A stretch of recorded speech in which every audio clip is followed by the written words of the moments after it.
귤 2개가 카페가 되기까지 마이너스 3년간의 이야기. 2023년 3월 15일 수요일 전역하는 날이었습니다.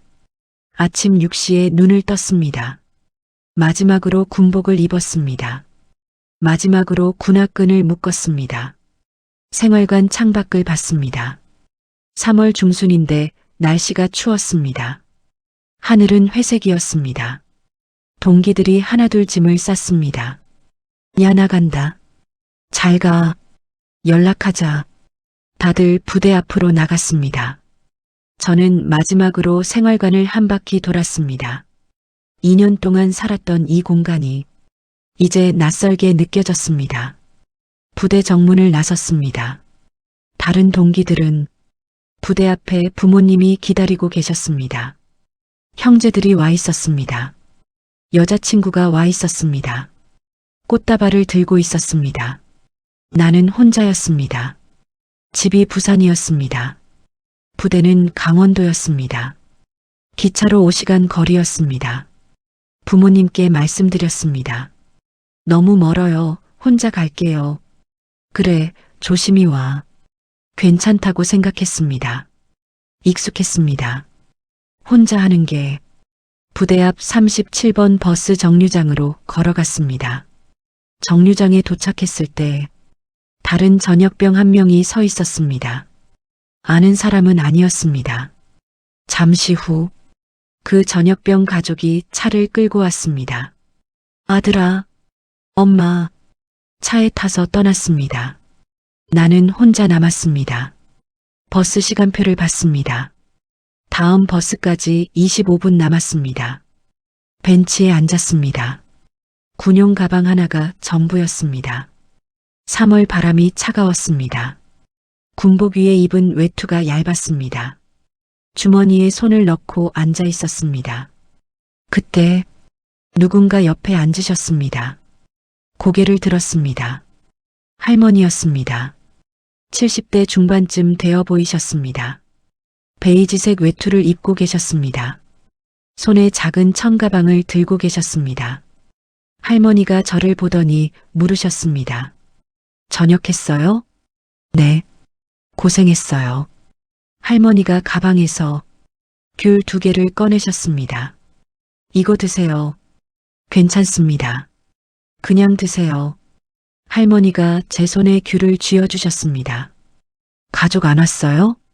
네, 멀어서요. 어디 가요? 부산이요. 멀구나. 할머니가 잠시 하늘을 보셨습니다. 혼자 가도 괜찮아요. 사람은 다 혼자예요. 무슨 말인지 그때는 몰랐습니다. 버스가 왔습니다. 할머니가 먼저 타셨습니다. 저도 탔습니다. 할머니는 앞쪽에 앉으셨습니다. 저는 뒤쪽에 앉았습니다. 할머니가 내릴 때 뒤돌아보며 손을 흔드셨습니다. 저도 고개를 숙여 인사했습니다. 그게 마지막이었습니다. 버스가 출발했습니다. 저는 창가에 얼굴을 대고 울었습니다. 왜 우는지 몰랐습니다. 전역해서 기쁜데 우는지 몰랐습니다. 손에 쥔 귤 2개를 봤습니다. 집에 도착한 건 밤 11시였습니다. 부모님은 주무시고 계셨습니다. 깨우고 싶지 않았습니다. 조용히 제 방으로 들어갔습니다. 2년 만에 보는 제 방이었습니다. 책상 위에 엄마가 써놓은 메모가 있었습니다. 냉장고에 밥 있어.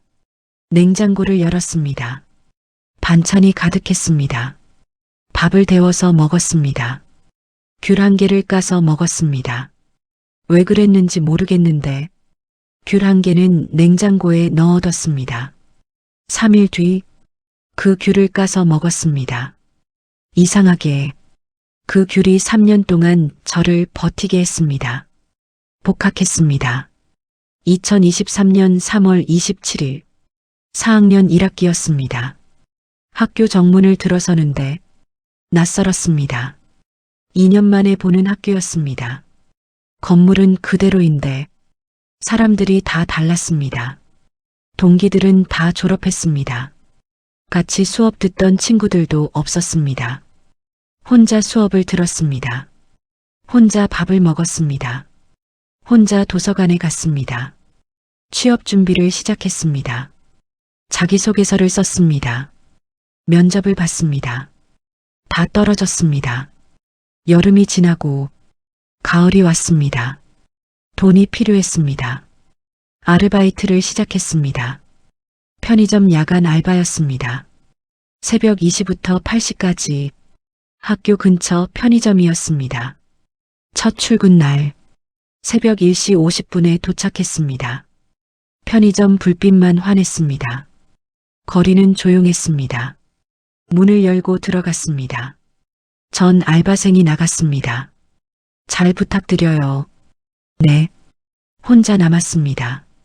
새벽 2시부터 8시까지 손님이 거의 없었습니다. 가끔 취객이 들어왔습니다. 가끔 노숙인이 들어와 따뜻한 물을 받아갔습니다. 가끔 야근 끝낸 직장인이 들어와 라면을 사갔습니다. 새벽 4시쯤이 가장 힘들었습니다. 졸음이 쏟아졌습니다. 의자에 앉아서 멍하니 있었습니다. 문득 그 할머니가 생각났습니다. 고생했어요. 귤 2개. 그 기억이 이상하게 저를 버티게 했습니다. 누군가 저를 봤다는 것, 누군가 저에게 고생했어요 라고 말했다는 것, 그게 힘이 됐습니다. 2023년 10월 어느 토요일, 갑자기 생각했습니다. 그 할머니를 찾아야겠다고 37번 버스 정류장으로 갔습니다. 토요일 오전 10시, 저녁했던 그 시간에 갔습니다. 할머니는 없었습니다. 다음 주 토요일에 또 갔습니다. 없었습니다. 그 다음 주에도 갔습니다. 없었습니다. 버스 기사님께 물어봤습니다. 여기 자주 오시는 할머니 계세요? 할머니가 한두 분이 아닌데요. 베이지색 외투 입으신 분이요. 글쎄요, 잘 모르겠는데요. 매달 갔습니다. 11월에도 갔습니다. 12월에도 갔습니다. 눈이 오는 날에도 갔습니다. 2024년 1월, 설날 전날에도 갔습니다. 할머니는 없었습니다. 왜 찾는지 친구들이 물어봤습니다. 그냥 고맙다고 말하고 싶어서. 전화번호도 없어? 응. 이름도 몰라? 응. 찾기 힘들겠다. 알고 있었습니다. 찾기 힘들다는 걸. 그래도 매달 갔습니다. 2024년 봄이 왔습니다. 4월에도 갔습니다. 5월에도 갔습니다. 여름이 왔습니다. 7월에도 갔습니다. 8월에도 갔습니다. 가을이 왔습니다. 9월에도 갔습니다. 포기하려고 했습니다. 이제 그만하자고 생각했습니다.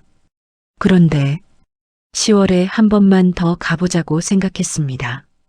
2024년 10월 12일 토요일 오전 10시 37번 버스 정류장에 갔습니다. 할머니가 계셨습니다. 멀리서 봤습니다. 베이지색 외투를 입고 계셨습니다. 천가방을 들고 계셨습니다. 심장이 뛰었습니다.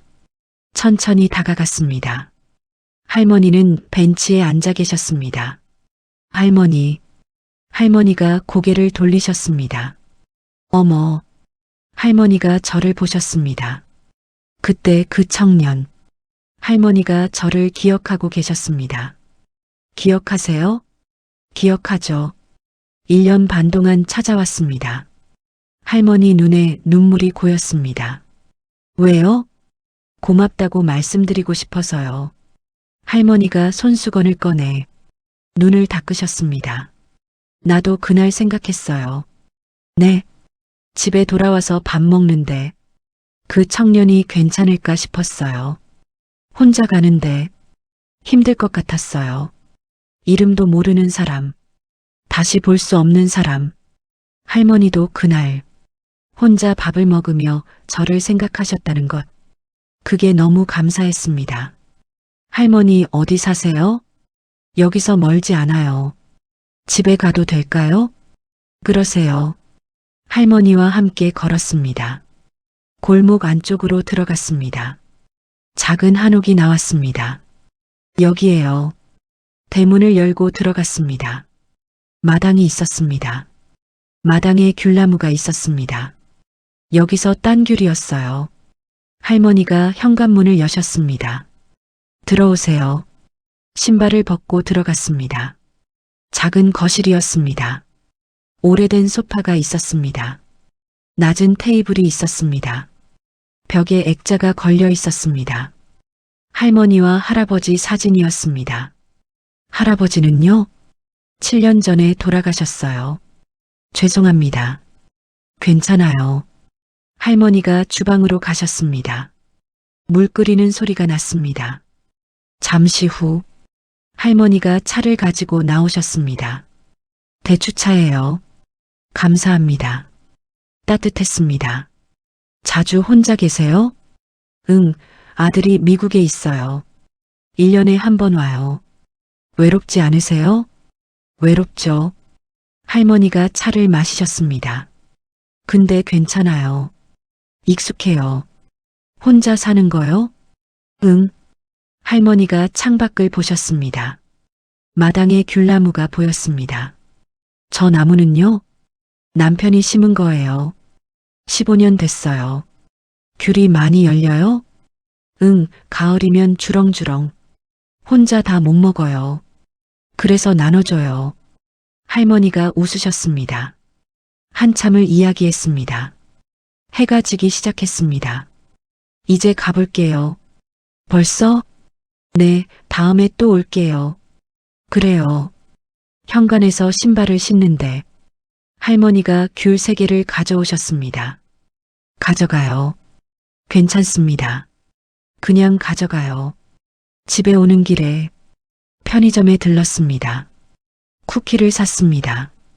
다음 주에 다시 가야겠다고 생각했습니다. 그 후로 매주 토요일마다 갔습니다. 처음엔 쿠키를 가져갔습니다. 두 번째는 과일을 가져갔습니다. 세 번째는 차를 가져갔습니다. 할머니는 매번 오지 않아도 되는데 하셨습니다. 하지만 제가 가면 기뻐하셨습니다. 11월 어느 토요일 할머니가 물으셨습니다. 취업 준비는 어때요? 계속 떨어져요. 힘들겠다. 네. 뭐 하고 싶어요? 카페 하고 싶어요. 할머니가 차를 마시시다 멈추셨습니다. 왜요? 대답을 못했습니다. 할머니가 웃으셨습니다. 하고 싶으면 하세요. 돈이 없어서요. 돈은 모으면 돼요. 그게 쉽지 않아요. 어려운 게 당연해요. 쉬운 게 있어요? 할머니가 창밖을 보셨습니다. 나도 이 집 살 때 돈 없었어요. 남편이랑 20년 모았어요. 그래서 샀어요. 20년이요? 응. 천천히 해요. 조급하면 안 돼요. 12월이 왔습니다. 할머니 생신이 12월 15일이었습니다. 생신에 뭐 하세요? 그냥 집에 있어요. 아들은요? 올해도 못 온대요. 제가 갈게요. 괜찮아요. 갈게요. 12월 15일 토요일 갈비탕집을 예약했습니다. 할머니 댁으로 갔습니다. 오늘 외식하러 가요. 왜요? 생신이잖아요. 갈비탕집으로 갔습니다. 할머니가 밥을 드시다가 눈물을 흘리셨습니다. 왜 우세요? 고마워서. 할머니가 손수건으로 눈물을 닦으셨습니다. 아들이 작년에도 못 왔어요. 올해도 못 온대요. 생신 챙겨주는 사람이 없었는데 내가 챙겨줘서 고마워요. 저도 눈물이 났습니다. 그날 밤 집에 와서 울었습니다. 마이너스 2025년 1월 할머니한테 전화가 왔습니다. 요즘 몸이 안 좋아서 못 나가요. 어디 아프세요? 감기 걸렸어요. 다음 날 할머니 댁으로 갔습니다. 할머니가 많이 안 좋아 보이셨습니다. 병원 가셨어요? 응, 약 먹고 있어요. 일주일이 지났습니다. 할머니가 전화하셨습니다. 병원에 입원했어요. 병원으로 갔습니다. 할머니가 병실 침대에 누워 계셨습니다. 할머니, 왔어? 어디 아프세요? 폐렴이래요. 심한가요? 괜찮대요. 괜찮아 보이지 않았습니다. 아들은요? 연락했는데 못 온대요. 매일 병원에 갔습니다. 도시락을 사다 드렸습니다. 책을 읽어 드렸습니다. 그냥 옆에 앉아 있었습니다. 2주가 지났습니다. 3주가 지났습니다. 할머니가 퇴원하셨습니다. 퇴원하는 날, 할머니가 말씀하셨습니다. 내가 아들이 있는데, 아들보다 내가 더 자주 왔네. 저도 부모님이 있는데, 부모님보다 할머니한테 더 자주 온 것 같아요. 할머니가 웃으셨습니다. 저도 웃었습니다. 2025년 2월, 카페 창업을 결심했습니다. 1년 동안 모은 돈이 있었습니다. 대출을 받기로 했습니다. 작은 가게를 알아봤습니다. 학교 근처에 8평짜리 가게가 나왔습니다. 월세 70만 원, 보증금 1,000만 원. 계약했습니다. 인테리어를 시작했습니다. 테이블 4개, 의자 8개, 카운터 하나. 직접 페인트 칠을 했습니다. 직접 테이블을 조립했습니다. 할머니가 오셨습니다. 도와드릴 거 없어요? 괜찮아요. 할머니가 걸레질을 하셨습니다. 할머니 힘드시면 안 하셔도 돼요. 괜찮아. 2025년 3월 1일 카페를 열었습니다. 간판을 달았습니다. 귤 2개. 오픈 첫날 할머니가 오셨습니다. 꽃다발을 들고 오셨습니다. 축하해요. 감사합니다. 귤 2개가 카페가 됐네. 할머니가 웃으셨습니다. 카운터 옆에 귤 바구니를 놓았습니다. 귤 2-3개를 담아뒀습니다. 손님들이 물었습니다. 귤 파세요? 아니요, 그냥 놓은 거예요. 설명하지 않았습니다. 할머니는 매주 토요일 카페에 오셨습니다. 아메리카노 한 잔 주세요. 할머니는 공짜예요. 그럼 안 돼. 결국 할머니가 돈을 내셨습니다. 그리고 다음에 오실 때 쿠키를 사다 놓고 가셨습니다. 이거 손님들 주세요. 할머니가 왜 이걸 사와요? 그냥 할머니 자리가 생겼습니다. 창가 구석 자리였습니다. 손님들이 물었습니다. 저 할머니 누구세요? 저희 카페 VIP예요. 거짓말은 아니었습니다. 어느 일요일 오후 산책을 하다가 공원을 지나갔습니다. 벤치에 누군가 앉아 계셨습니다. 할머니였습니다. 할머니? 할머니가 놀라셨습니다. 어떻게 알았어요? 산책하다가 지나가는데 보였어요. 할머니 옆에 앉았습니다. 뭐 하세요? 그냥 앉아 있어요. 한참 말이 없었습니다. 할머니, 응, 고마워요. 할머니가 저를 보셨습니다. 왜요? 그냥요. 할머니가 웃으셨습니다. 나도 고마워. 해가 기울고 있었습니다. 이제 가볼까요? 조금만 더 앉아 있어요. 우리는 해가 질 때까지 앉아 있었습니다. 마이너스. 지금 카페 카운터 옆에 귤이 항상 2-3개 놓여 있습니다. 이유는 말 안 해도 아실 것 같습니다. 할머니는 지금도 매주 토요일 카페에 오십니다. 커피 한 잔 주세요. 할머니는 공짜예요. 그럼 안 돼. 할머니가 돈을 내십니다. 그리고 쿠키를 사다 놓고 가십니다. 귤 2개가 카페가 될 수 있다는 걸 이제 압니다. 귤 2개가 3년을 버티게 할 수 있다는 걸 이제 압니다. 그 할머니를 만나지 못했다면 지금 이 카페도 없었을 것 같습니다. 고생했어요. 그 말 한마디가 저를 여기까지 데려왔습니다. 감사합니다. 이 이야기를 들어주셔서 감사합니다. 댓글로 여러분의 이야기도 들려주세요. 구독과 좋아요 부탁드립니다.